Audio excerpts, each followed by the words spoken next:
Pang mall.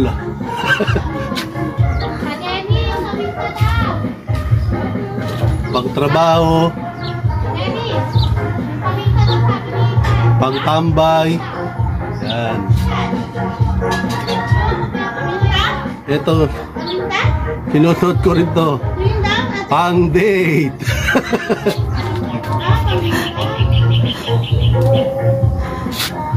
Yan po yung mga mamahaling kong gamit mga idol. Trending po ito, 2025. Mine na po, mine. Okay, mine na po, mine.